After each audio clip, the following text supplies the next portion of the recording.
Assalamualaikum warahmatullahi wabarakatuh. Selamat siang saudara. Kembali lagi bersama saya Autia Juwita di seputar Info Indonesia.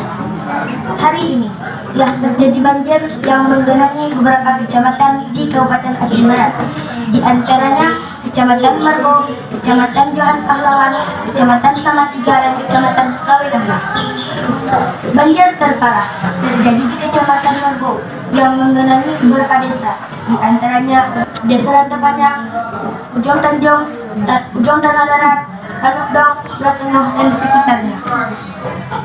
Banjir yang diakibatkan oleh curah hujan yang tinggi ini yang terjadi sejak 2 hari yang lalu mengakibatkan Sungai Marbo meluap. Sebagian warga yang rumahnya terendam banjir terpaksa mengungsi ke tempat yang lebih tinggi dan aman.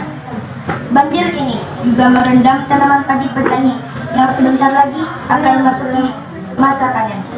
Kejadian ini membuat petani terancam gagal panen.